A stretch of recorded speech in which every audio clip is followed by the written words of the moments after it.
Chintan is a qualified chartered accountant. He passed his chartered accountancy in the year 1990 with rank. He is also LLB from Enam College. He is managing partner of Chogmal and Company.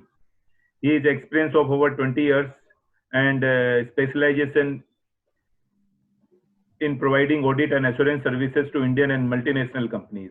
He has undertaken various statutory audit of manufacturing companies in the field of plastic and various other industries.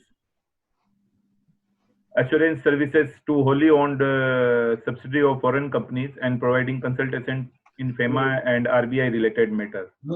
He is also serving foreign banks and Indian private banks. He is ex-vice chairman of Taxation Committee of Maharashtra Chamber of Commerce and Industry and Agriculture. He was a professional lecturer in college and visiting faculty at Management School of past convener, Management School, and definitely was past convener now of JB Nagar CP Study Circle. Please welcome him with round of applause. Thank you. Welcome, Chintan. Thank you, Kamalji, for the wonderful introduction. And thank you, Seemaji and the JB Nagar team for giving me this opportunity of presenting my views on the recent changes on the Udyam registration and the benefits which are being provided through the various acts to the MSMEs. With these kind words, I would like to just start the screen share.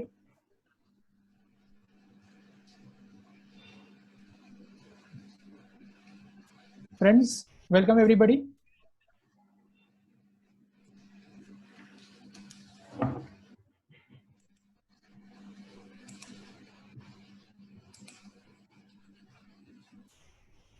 The presentation flow is as per this slide. First, we'll just talk about some background of the MSME industries. There is a transition from Udyog to Udyam, which is the new word given to the MSMEs. The new registration process and the criterias which are being set in the new notification dated 26 June 2020. There are some issues and disconnects which are still unanswered and which requires clarification from the government side. The benefits, we'll speak about two main benefits, that is the protection from delayed payments. Another is the benefit for collateral-free finance schemes. So with this, let us begin. Friends, everybody would be aware that MSME stands for micro, small and medium enterprises. They play a very important role in the economic stability of our country and are regarded as backbone of the industrial development. Thus, there is an entire separate ministry, MSME ministry, under the central government. And they have emerged as a dynamic and vibrant sector of the economy. MSME has played a very important role in our India by generating employment, creating large production, contributing to export, utilization of the resources optimally, and increasing of our GDP. Now, going to the topic proper, Udyog to Udyam. Friends, the MSME Act 2006 was pronounced in 2006. At that time, the MSME were required to obtain enterprise memorandum and obtain a registration as enterprise memorandum. Then came Udyog Aadhar. They were registered and they were to obtain a registration called as Udyog Aadhar. And now with the recent notification dated 26 June 2020, they have been renamed from Udyog Aadhar to Udyam. Udyam is a Hindi word for business or enterprise. There are two criteria, for fresh registration on the portal. There are no filing fees of any kind for getting yourself registered on this portal. Friends, please be aware that there are some fake sites which charge fees for the registration. So please don't fall to prey to any of such sites. The government is not charging a single rupee for obtaining the registration on the Udyam portal. This is the website which you have to go, udyamregistration.gov.in, which is the actual website of the government and which is not charging any fees.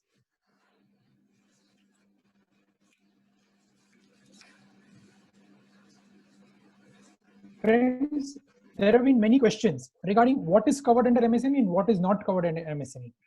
There is a notification which states that these are the specific activities which are not covered under MSME, and any enterprise undertaking these type of activities will not be able to obtain an Udyam registration on the portal. The main thing listed are forestry and lodging, fishing and aquaculture, wholesale and retail trade, wholesale trade, retail trade, activities of household, undifferentiated goods and services providing activities of private household, and activities of extraterritorial organization and bodies. There were many questions which were posed before the seminar, that whether traders are allowed to get registration under the MSME portal. It is a clearly debarred from obtaining registration. Now, there are two processes which have been enlisted in the notification dated 26 June. One is the re-registration of existing enterprises. All existing enterprises, whether registered under Enterprise Memorandum Part 2 or Udyog Aadhaar, are required to re-register themselves on the Udyam portal on or after 1st of July 2020. And they will be now reclassified according to the new classification, the new notification, the classification based on the new notification. And the existing enterprise, which were registered before 30th June, will be able to hold the registration valid till 31st day of March 2021. So everybody, whoever were registered on the earlier portal, either under Enterprise Memorandum or Udyog Aadhaar, are required to re-register themselves on the new portal before 31st March without fail. One funny thing on this is, as of now, the re-registration process is not functional. So even if you try, as of now, it is not working. I have myself also raised the query to the department, but no response has come as on date. Now, there is a process of new registration, which is functional. So in the new registration, these are the documents which would be information in the documents which you need to keep ready before you start the registration process on the new Udyam portal. Aadhaar number. If it is a proprietary concern, the Aadhaar number will be of the proprietor. If it is a partnership firm, the Aadhaar number will be of any one of the partner. If it is a company, it will be any of the directors whose Aadhaar number will be compulsory.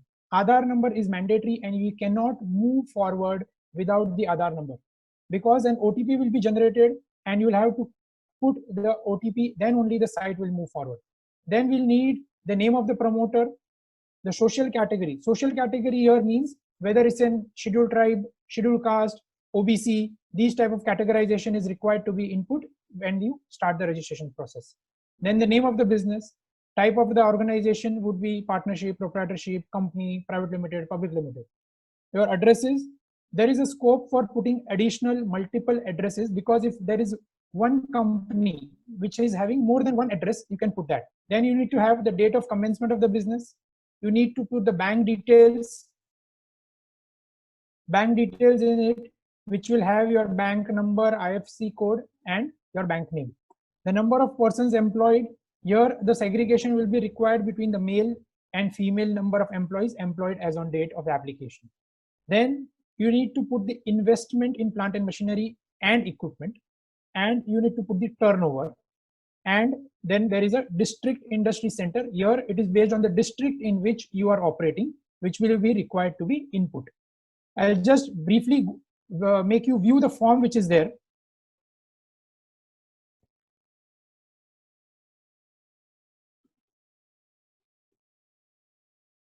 Friends, see, this is the form which will open up when you start a new registration.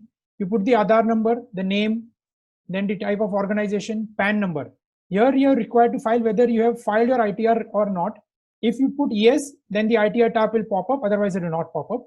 You need your GST number, your name, mobile number, here the social category which I spoke about, then the address, location, yep, also the option to add the plant number of additional locations.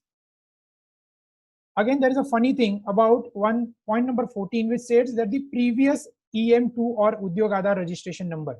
When we are going in a new registration, still this question is popping up, God knows why. Then there is a status of enterprise, your date of incorporation, bank details. So here comes the catch of major activity. whether it's a manufacturing or a service. And here you are required to the NIC code of the activity which are undertaking in the manufacturing sector or the service sector. Friends, as I just told you, the activities which are prohibited, the NIC code which are prohibited, specifically trading, these NIC code will not pop up in this drop-down list. So it's a proof that you are not allowed to register traders under MSME. Here you have to put the number of employees. Point number 20 and 21 is required the investment in plant and machinery. Then there is the turnover. And there are some extra additional information which you want to give.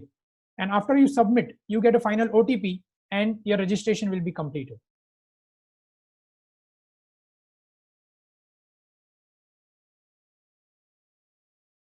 Now I'll just briefly go through the criteria which is there for the classification of the micro, small and medium enterprises. We'll just go through the old criteria which was there before the new notification which came on 20th June 2020. There were segregation of the enterprise based on the activity, whether it's a manufacturing unit or a service unit. If it was a manufacturing unit, it would fall under a micro category if the investment in plant and machinery was up to 25 lakhs. If it is up to 5 crores, then it will be small. And if it is up to 10 crores, then it will be medium. For a service category, if the investment was up to 10 lakhs, it would be micro, up to 2 crores would be small, and up to 5 crores would be medium. So friend, this is the old criteria which was there for the classification of the enterprises under the Micro, Small and Medium Enterprises Act 2006. The notification dated 20th June 2020 has reclassified the entire classification parameters by this new notification. First thing what they have done is there is merger of the type of enterprise. Now there is no distinction between a manufacturing or a service enterprise. Both the enterprise have been merged and it's only called an enterprise. So there is no distinction between whether it's a manufacturing or a service enterprise. One more thing which they have added is they have added 2 criteria instead of 1. That is, the 2 criteria are investment in plant and machinery, and please mind it is and the turnover of the enterprise. So the criteria which are there are, for a micro enterprise, if the investment in plant and machinery is less than 1 crore and turnover is less than 5 crores. If it crosses the threshold, then it will be a small enterprise for up to investment up to 10 crores and turnover up to 50 crores. For a medium, it is investment up to 50 crores and turnover up to 250 crores. There was a major discussion that small enterprises remain small to take the benefits of the MSME, and they don't invest, they don't grow and get stuck in the small enterprise. And thus the government revised the limit drastically, and to ensure that the enterprise actually grow, make investment and become big. And very easy to remember here, the plant and machinery investment into 5 would be the turnover limit. 1 crore, 5 crore, 10 crore, 50 crore, and 50 crore is 250 crores. So friend, we have to see and ensure that both the criteria are met of turnover and investment. If any of the criteria is breached, then the enterprise will go in the next category. Suppose your investment remains 1 crore, but your turnover crosses 5 crores, then you will become a small from the micro enterprise, and so on and so forth. Now friends, there is a burning issue on calculation of investment in plant and machinery equipment. Para 4 of the notification states that the calculation, I'll just read the notification as of now, and then we'll go on to discuss the issues which are there. The calculation of investment in plant and machinery will be linked to the income tax return of the previous year under the Income Tax Act. In case of a new enterprise where no prior ITR is available, it will be based on the self-declaration. The expression plant and machinery shall be given the meaning as assigned to the plant and machinery in the income tax rules framed under the Income Tax Act, and it shall include all tangible assets other than land and building, furniture, fittings. The para 4 further states that the purchase value of the plant and machinery and equipment, whether it's a first hand or the second hand, shall be taken into account, excluding the GST if the enterprise is one without any ITR. And friends, again, they have referred, the notification is referred to section 7 of the Act, explanation subsection 1 of section 7 of the MSMED Act 2006, which states that there shall be excluded certain amount of investment in plant and machinery, certain type of assets, which are pollution control equipment, safety devices. And so these are the type of investments, these are the type of assets which are need to be excluded from the calculation of investment in plant and machinery. Now let's take up one of the issues one by one. I'll go back on the earlier slide. The calculation of investment in plant and machinery will be based on the ITR of the previous year. The ITR of the previous year means which ITR?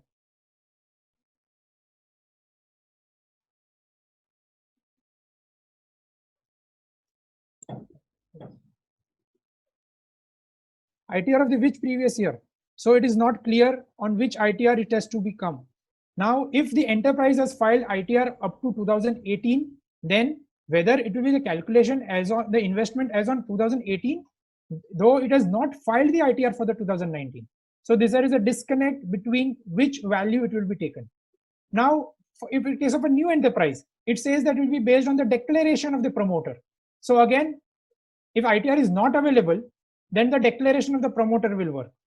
Now, in terms of the inclusion and exclusion of the plant and machinery or equipment, friends, here they have stated that all the tangible assets other than land and building and furniture fitting would be forming part of the value of the investment of plant and machinery or equipment.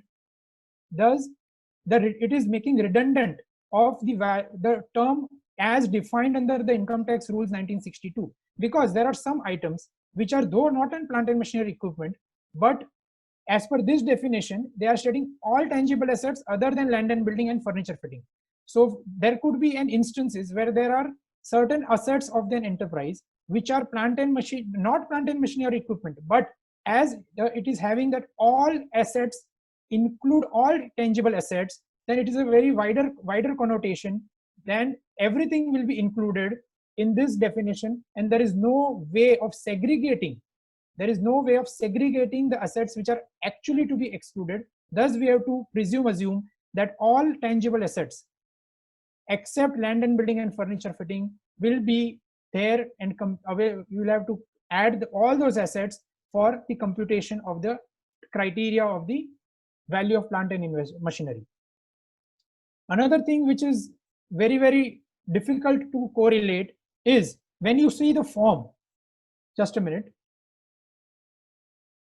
Here, point number 20 and 21 states investment in plant and machinery equipment. Here the words used are depreciated cost as on 30th March of the previous year. Friends, they themselves are stating in the notification that the purchase value of the plant and machinery is to be taken. Even the MSMED Act talks about the original cost. And friends, the interpretation also states the investment in plant and machinery would mean the original cost and never the WDV. Otherwise, it will defeat the purpose. But the form, there is a disconnect. It says that the depreciated cost. So again, this is a disconnect and an issue which only the government can answer. So as of now, I don't have any answer for this. Again, my point can be corroborated with another example which states that for the exclusion of the pollution control, research, development and safety devices, which is as per this subsection 1, explanation to subsection 1 of section F7 of the Act, which states that these items are to be excluded. Here they are stating very clearly that is the cost is to be excluded. Thus, when you compute the net investment, my view is it has always to be the original cost of investment less these specific assets which are to be excluded, and then there is a net investment. But here the words are deceptive and people may file wrong information in this. Friends, also to let you know that if there is any wrong furnishing of the information, then you could be held guilty of wrong reporting and there could be consequences as per the MSMED Act. So please be careful and don't put any net values. You are required to put the gross value excluding GST and then subtract the specific assets which are required to be deducted and then compute the threshold for this criteria. Again, another issues which are popping up in this calculation of plant and machinery. What will happen? How will they correlate from the ITR? Because in the ITR, the balance sheet schedule stays only the gross value of assets less accumulated depreciation net value. In that gross value, all my assets are included, including land and building, including specific assets which are otherwise not included. So again, there is a disconnect how actually they will correlate the data from the ITR and get information from or the MSME portal. Friends, one more what issues which will crop up is ITRs which are being filed on presumptive taxation. There is no gross block. So how will they take the information? If I assume that they take it that way, then there is one more issue which says that if they take it from the depreciation schedule, then the depreciation schedule always says the WDV. So these are unanswered questions which only the government can throw some light and actually, modify either the form or the act which will clarify these situations. So these are the one more thing I would like to add here is value as on which date, because if it is a new enterprise, then it is a self-declaration. Self-declaration would be always as on date as per the previous notifications which were there. So it will be on the new enterprise, no prior information is on self-declaration. So self-declaration will be as on the date of filing the application. But for existing enterprise who have filed ITR, it is getting correlated to the ITR. ITR of which year? It is not clear. Suppose a person has not filed ITR for March 19. What will happen? Will it take correlation from the March 18 ITR? No answers here. So again, these are the gray areas which still requires deliberation and representation from the industry bodies also, which will give some clarity on this matter. Now, other burning issues about the next criteria which is there is the calculation of turnover. The notification in para 5 states that the turnover will be calculated excluding the export turnover, and information regarding turnover or export turnover of an enterprise shall be linked to the Income Tax Act or the Central Goods and Service Act, that is the GST network. Friends, you can all well understand what would be the issues which will crop up by this or which has been used in the notification. The Income Tax Act, your return has a different turnover. Your GST returns has a different turnover. Again, we can all know the Income Tax Act, how will you exclude the export turnover? If it is capturing data from the Income Tax Act portal, my export turnover will not get excluded. If it is capturing the data from the GST portal, I will be able to exclude the export turnover because it's specifically mentioned. But what will happen to my branch transfers, which is a turnover as per GST Act, but not turnover as per normal accounting standard, nor in my Income Tax Act, that turnover is included. Again, the turnover is subject to so many adjustments in my GSTR 3B and GSTR 1, which are there. And so how will this data be collated? How this information will be matched from the MSAB portal, and the classification will be done based on that, still leaves a gray area, and upon us to deliberate and make this representation on this.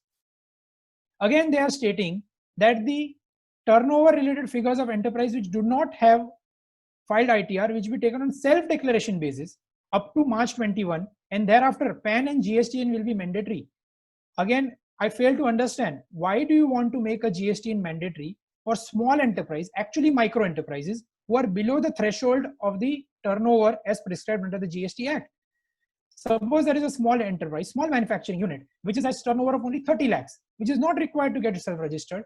So why are you making them mandatory to get GSTN and making things complex for the small enterprises who are already suffering under so much compliance issues? Again, no answers here. Friends, so these are the open issues which I have to leave upon here because there is no clarification and no answer which has been given by the ministry as of now.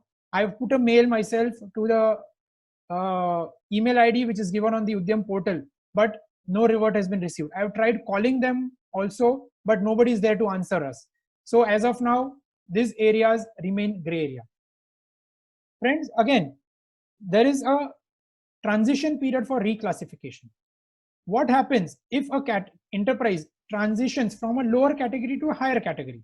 Because its investment may increase, its turnover may increase. So the government has given a 1-year cooling period, that the enterprises who moves from a lower category to a higher category will be using its prevailing status, till the expiry of 1 year from the close of the year of registration. And if it is a reverse graduation, that is, enterprises is crossing from a higher category to a lower category due to its investment getting lower or due to the reduction in turnover, then that status will be changed with effect from 1st April of the financial year in the year which the change has taken place. Again, I'm finding it very difficult how actually this will be done, because the data collation itself is a big question mark. Let's wait and watch for all this transition thing. Again, we are living with it. So I hope government will come out with this clarification and help us in actually getting the answers to the questions which are unanswered as on the date of notification. Friends, now let us take up some of the benefits which are available to the MSMEs after registration under the Udyam portal. One of them is protection against the delayed payments. Then there is a collateral free finance schemes. There are 2-3 of them. One is the Mudra loan. Then there is a CGT SME scheme available for the MSMEs. Then there is a TradeX platform. TradeX is Trade Receivable Discounting System. There is a procurement preference by PSU for goods for MSME. And in fact, 358 goods are reserved particularly to be procured only from MSME by the PSUs, and they are only required to procure them from MSME. Then there is a reduction in the overall interest rate reduction for the overdraft which they obtain by MSMEs. There is subsidy on the patent registration. There is an industrial promotion subsidy eligibility for the MSMEs. There is a concession in electricity bill. ISO certification charges reimbursement is available to the MSMEs. So friends, again, there are much more benefits available to the MSME registrations. Apart from that, but now today, we will be focusing on 2 main benefits for the MSMEs registered in India. That is the protection against delayed payments and the collateral free finance schemes. And in particular in that, on the TradeX platform, that is a trade receivable discounting scheme. So friends, let's go on the first benefit, the major one, protection against delayed payments.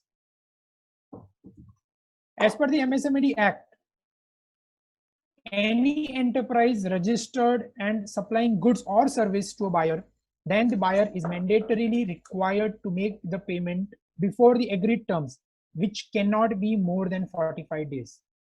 So here what it states is that an enterprise which is MSME, its credit period being given to any buyer cannot be more than 45 days. So it is compulsorily that you have to have agreed period of maximum 45 days. If there is no agreed period, then the buyer of the goods or the service have to make the payment within maximum of 15 days if there is no agreed terms. Friends, here is a very, very important area. We all practicing chartered accountants are covered under MSME Act.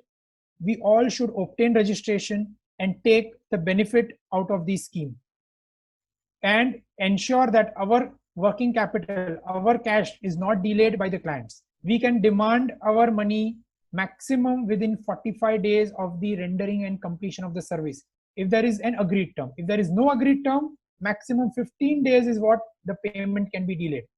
I'll share my example.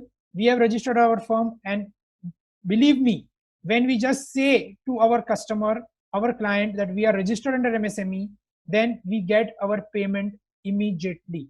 There have been many complaints, all small practicing chartered accountants always complain that the client is not paying. The client is not paying. Take the benefit of this act. Register yourself under MSME and obtain and get your payment within the time frame as put up under the act. Friends, if the buyer delays your payment for more than 45 days, then the buyer has to pay compound interest at monthly rest on the delayed payment. And the rate of interest which is being notified under the MSME Act is 3 times as notified by the Reserve Bank of India. Just imagine the rate of interest which is a deterrent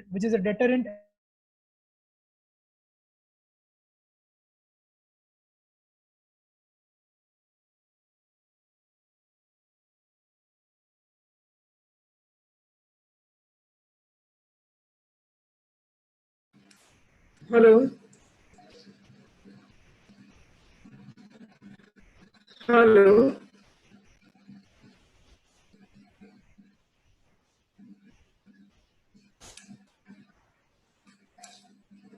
Hello, Chintan. Hello. There is no voice.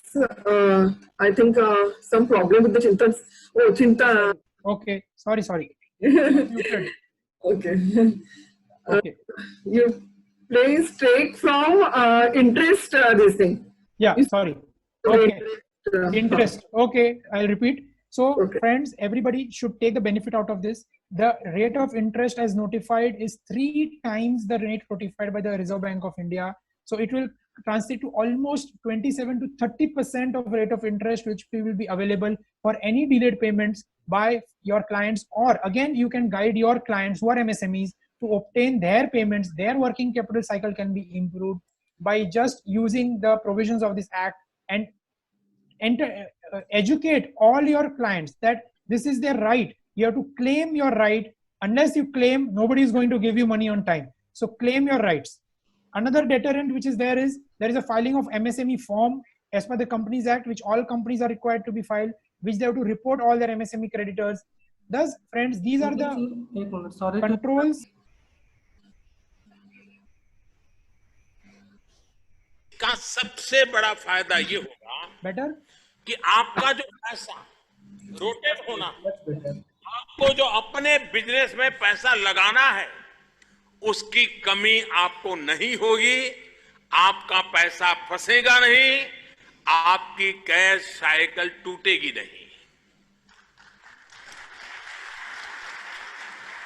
हालांकि आज इस अवसर पर मैं इस घोषणा के साथ बड़ी कंपनियों से भी आग्रह करूंगा कि लघु उद्योगों से जुड़े बिल जल्दी स्वीकारे जाएं और उनके भुगतान में देरी न हो। भाइयों और बहनों, फिर भी अगर भुगतान में देरी होती है तो आपके लिए एक और विकल्प भी तैयार किया है। एमएसएमई मंत्रालय के समाधान पोर्टल में। Friends, as you all just heard Mr. Narendra Modi, that what to do if your payments is delayed. So earlier the mechanism was very crude and difficult for the MSME enterprise to follow. So government in very recently 2017 launched the MSME Samadhan portal for delayed payments to MSMEs. How does the Samadhan portal work? I'll just brief you on that. State governments were required to establish an MSMED facilitation council for settlement of disputes on the delayed payments. Any micro or small enterprises having valued Udyog Aadhar or now the Udyam were able to apply on this. And it was mandated for this facilitation council to settle the dispute within maximum of 90 days of, just a minute, I think something, sorry.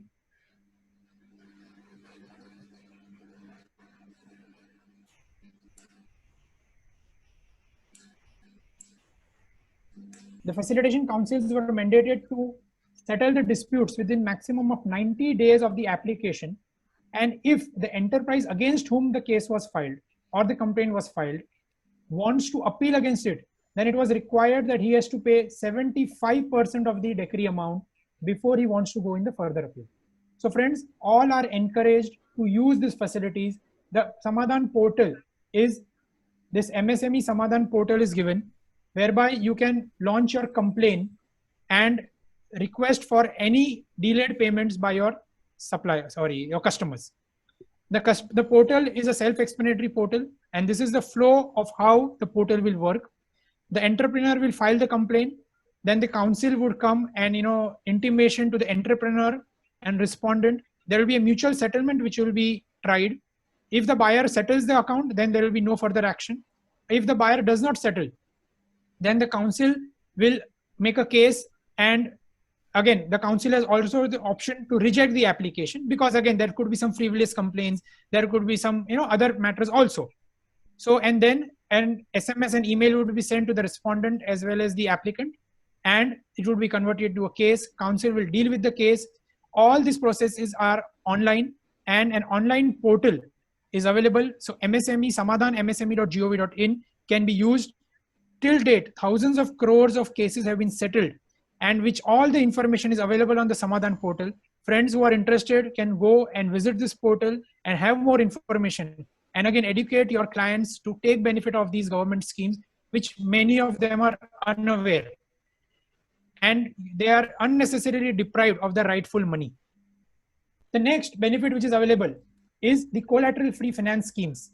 And today we are specifically talking about the factoring platform which was launched for MSME, TRADES. TRADES stands for Trade Receivable Discounting Scheme. Friend, how does the TRADES platform work? It's a unified platform for buyer, seller, and the financiers. There are three parties here: the seller, that is the MSME, that the buyer, and a financer. It is a completely online platform. It eliminates paper. There is no paperwork involved here, except at the registration stage. There is an easy access to fund and a very cheap source of fund. The rate of interest on these portals is ranging between 7 to 9% maximum. And again, most benefit is that is completely free of any collateral. You don't have to mortgage anything, don't have to submit any collateral for availing these finance schemes. Data flow is seamless. Standardized practices are in place. Friends, RBI came out with a concept paper in 2014 for this TRADES platform. But actually the platform started working in 2017 when it gave licenses to 3 companies.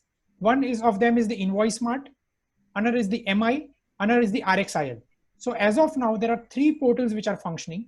InvoiceMart is a joint venture between the Axis Bank and M-Junction Service.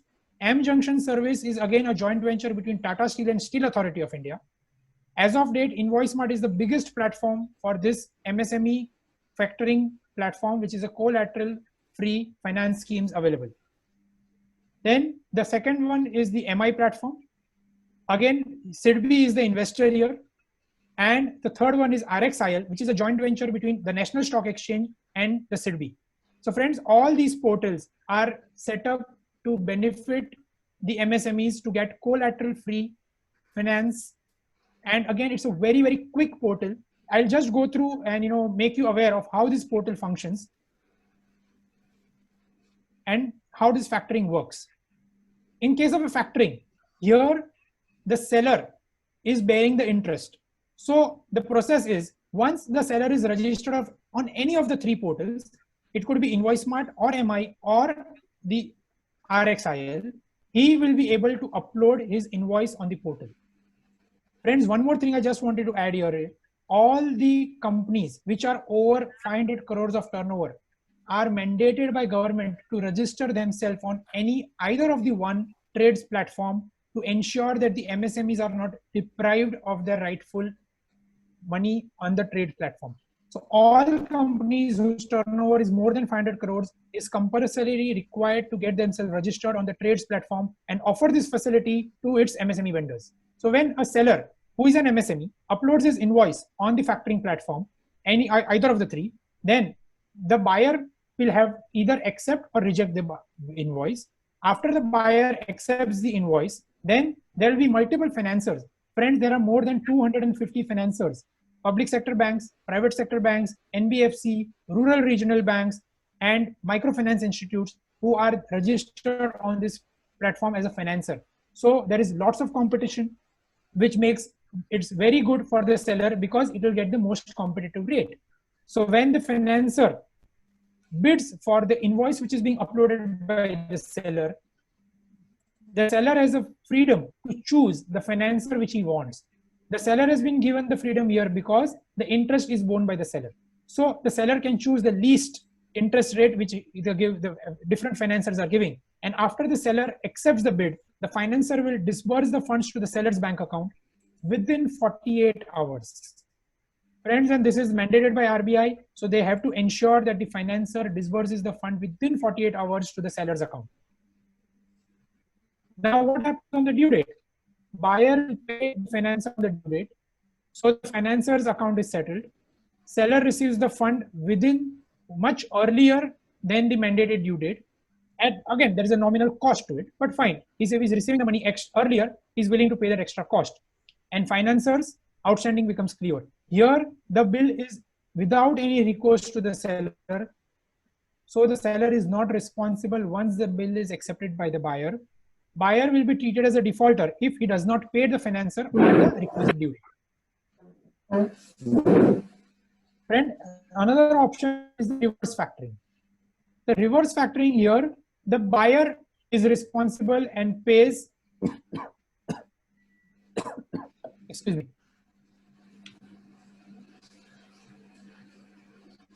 The buyer pays the interest. So the right of uploading the invoice is given to the buyer. The financer will bid for the invoice. Here the creditability of the buyer will play a role because definitely the financer would like to finance the buyer which has a good credit rating. The financer will bid for the invoice. Buyer will accept the invoice. Financer will disburse the funds to the seller again within 48 hours as mandated by the RBI. Buyer will pay the financer on the due date and the financer receives the outstanding by the buyer on the due date. In the reverse factoring, it is the buyer who is bearing the interest, and in the factoring, it is the seller who is bearing the interest. So friends, as of now, these are the major benefits which I wanted to discuss and make everybody aware so that these platforms become more popular, more volume of business can come on these platforms, because as of now, though they are operational from 2017, the volume of business is not. The questions which were raised earlier have all been answered. Yeah.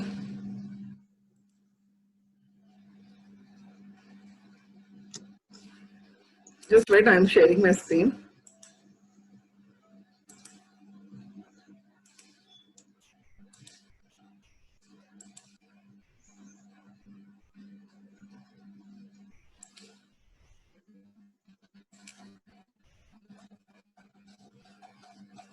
Okay, so it is visible? Yeah, visible. 29 questions. Oh, no, sorry. Maybe repeated. Okay. But from first, we'll start from the first. So that. Okay. Register under GST compulsory. Friends, as of now, what the portal states, yes, that's the reason I raised a concern that why are they making compulsory to register if my turnover is below the exemption limit? As of now, yes. Investment turnover limits are automatically fetching. These are gray areas from what they will fetch, how they will fetch, which data they will fetch. So really no answers for question number 2. Number 3, no, you have to give the Aadhaar of a director. You have to give the Aadhaar number of a director. Multiple businesses, trading and service can be registered. According to me, yes, because they have not clarified as of now. See, because you are doing service as well as trading. And friends, many of their businesses, what they are doing, they are giving false information and getting registered as service, though they are doing trading business. So be aware that again, you can be caught for providing false information. And again, there is no segregation of service line and business line. So question number 4, there is no clarification as of now. Registration happens normally in a day. There is no further delay. Is a foreign exchange company dealing in selling in foreign currency eligible for registration? Friends, you need to check the NIC code, whether in the NIC code this is covered. Again, I'm not aware exactly because you need to check the NIC code. NIC codes are very detailed. You can check the NIC code from the portal of NIC and check whether the foreign exchange is covered. Apparently, I see it's as a trading of foreign currency. So I would say it may not be covered because after all, you are just buying and selling is a trading. So I have my personal doubt, trading would not be covered. Question number 7, micro enterprise, since the criteria is less than 1 crore, 1 lakh only, whether the same will be covered. See, if one of the threshold is not met, as I already told, so the investment in plant and machinery is only 1 lakh, but turnover is 2 crore. Right? So you have to check both the criteria, and when both the criteria are fulfilled, then only we will be micro. If any of the criteria is breached, you will go from micro to small. Computer get classified under plant and machinery? Yes, because what the definition of the notification states, all tangible assets except land and building and furniture fitting. So computer will definitely fall under that. Even under the earlier notification of equipment, computers were definitely an equipment. So computer would fall as an plant and machinery. Sorry, which question that was? 9. Can I just, 9 number. 9. Okay. Unable to mention limits. The system does not allow mentioning this. I fully agree. The system is not fully coping up. As I already told, they are using the word depreciated cost, and in the notification they are using the original cost. So there is the disconnect between the portal and the notification. So unless they modify this, there is a gray area. For micro enterprise, what if ITR is filed in presumptive taxation? I already raised this issue. Presumptive taxation, I don't know how they will capture the data of the fixed assets, because fixed assets we never put in a presumptive taxation ITR. As a CA, I have Udyog registration of my business. I applied for Udyam in July 20, but after completing the process, the messages came that you will be intimated. Yes, I told you, right? For existing registration, the portal is not working as on date. We are getting the same answer that you will be intimated, come after a few days. Madam, number 12, put as per your balance sheet. Okay. See, So tomorrow you may have to justify, because there is a law of seeking information from MSMED disclosure, and you may have to definitely have to keep all your documents and in place to justify how you have put the figures and how you have computed those figures. So please don't bluff. Please don't put estimated numbers. Keep all your documents in place for whatever numbers you are putting, and to be able to justify what numbers you have put as investment in plant and machinery. People don't prefer having vendors who are MSME, as they get only 45 days credit period. Friends, this is a business need. Again, it's a bargaining power of yours whether you will be able to get business or not. How can verify whether someone is a valid MSME registration? The SME declaration as MSME even of eligible. You can't do anything. If you are being given a UIM number or a Udyog Aadhaar or a Udyam registration certificate, you have to rely on the certificate. It is the government's job to verify whether it has been eligible or not. And he will be punishable as per the act if he has furnished any wrong information. So you don't bother, sir. You please give the benefit or take the benefit as it is. And for any wrong information, he is responsible for that. If there is any benefit given to service industry to not pay earnest money deposit to government, yeah, for earnest money deposits in government agencies, there is a benefit to MSME. As I told, there are many more benefits to MSMEs which are available. We had listed few and focused on only 2 benefits today, because these are more relevant and more prevalent and which need to educate people. There are small benefits to different industries also which are there. You need to be very specific on which industry you are working. There could be some more benefits. EMD benefit is available to all MSMEs in government contracts. I agree with you. Madam, it was 16 now? it was 16, yes. Okay. Can you just increase the font size? It's too small.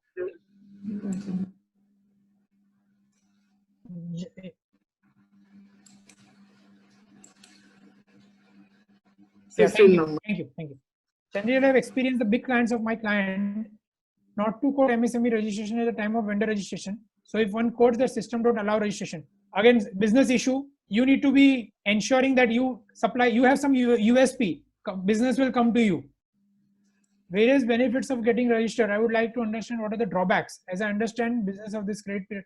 Drawbacks, as people have pointed out, some people don't prefer MSME to be as their vendors. So that could be a drawback. Otherwise, there are no drawbacks. All good points are there. 18 number. This legal. If we Losing future assignments. Friends, as I already told, that will always be there. But what do you think? Do you want to continue with clients who don't pay, or just get rid of them and get new clients? You have to decide how you want to do business. My personal experience is that you assert your rights, clients will fall in place. That is now up to you how you want to do. And again, my personal experience I'll share. Last year, I have also received interest for delayed payments when demanded. So it is up to you to demand your rights. Nobody can, give your rights on your platter. You have to demand your rights. Clause 19 now. Yes. Yeah. Any benefit for CA practice by PSC to allot audit? No. Does the registered MSME get also benefit of delayed payments to his creditors? Do not understand question. Means. Does the registered MSME business also get benefit of delayed? No. See, if you are MSME and your creditors are MSME, you have to pay your MSME. You have to respect the law both ways. Both ways. Yeah. You cannot take benefit and not give benefit. That's unfair. If action taken for delayed payment, how to ensure continuity of client? There is no answer, sir. When Udyam registration certificate will be available after registration. Madam, please increase the font size now. It's difficult to read. Yeah, better. Yeah, now this is better. Please. I think we missed on some upper part. This one. 29? We are on 29? I think 20. Is it possible? Is it to exercise? Yeah, 28. Yeah. Okay. We don't know what's happening. How can these be said ease of business? Agree with you, friends. This is not ease of business. Please, as a collective voice, raise your voice. Let us be heard. The government will definitely hear us and make this easy. See, the purpose is making it easy. But again, if there are some issues, we need to write an email. We need to raise our voice. I have sent an email. I request everybody to also write an email on the Udyog Aadhaar website. The email ID is given on the website. Write your email, raise your concerns. They will definitely listen to you. Yeah, next one, ma'am, 28.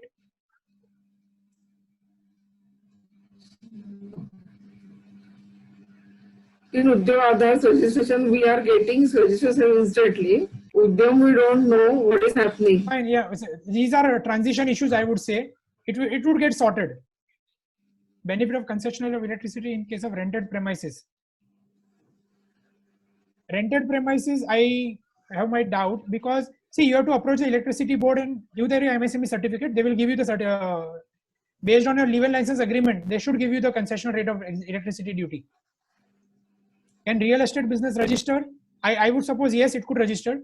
Please check your NIC code because real estate, the NIC code will permit you to register as a real estate business. What to put in investment in? And if the client realizes that there was a mistake in putting figure in income tax return. Revise or return? Income tax return you have to revise. Okay. I think 30, no? Okay, I think it is over. There may be some more questions, but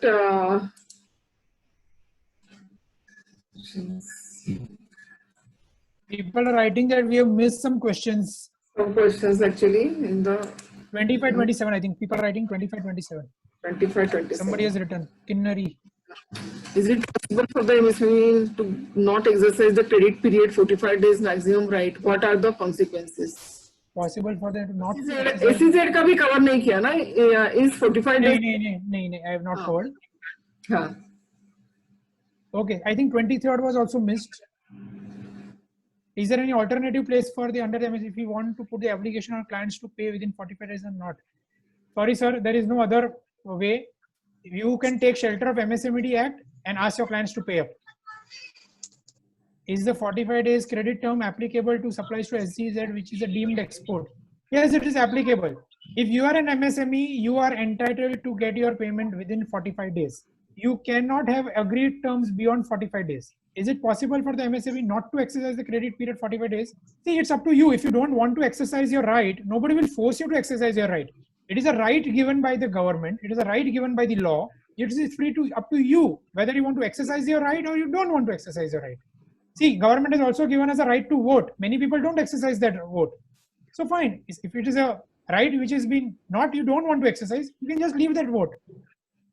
So similarly, you may not exercise your right to claim your payment. Your buyers would be more than happy to deal with such vendors who don't even claim their payment. Okay, if on the due date buyer cannot pay to the original MSME seller, why could they accept invoice under trades and take risk of default to financer or other legal ramification? See, sir, this is a financing scheme type of a bill discounting. So if he's a buyer, has a good intention, he would definitely do this. Why will not do this? And again, it is obligatory for all companies having turnover more than 500 crores to register on this trade platforms and accept the invoice. It is mandated by law. See, smaller companies, they have not made it compulsory, but slowly they will make it compulsory for smaller companies also. I think 26 we are covered. Yeah. 27, yeah, 26 we are covered. I think We are covered. now in chat box, 2-3 small questions are also there. Yeah, we should mention our MSME registration number bill so that the client get aware that we are registered as MSME. We should also write a separate letter that we are registered as MSME and we have our right to receive our payment within 15 days. Because if you are talking about CA firms, normally we don't have any credit period. Our bills are payable on presentation. So maximum credit period as per Act is only 15 days. You should write on your bill that the bills are payable on presentation. We are registered under MSME, and as per the MSME Act, our payment has to be released maximum within 15 days. Friends, start writing, you will see the effect. If the registration with MSME is done now, can the assist claim outstanding of pre-registration period? No, we cannot do that. I don't think so. Yeah. No, you cannot do it. It will be prospective, not retrospective. Okay, right is optional, but duty is mandatory. Obviously. Yeah. Okay, now most of the questions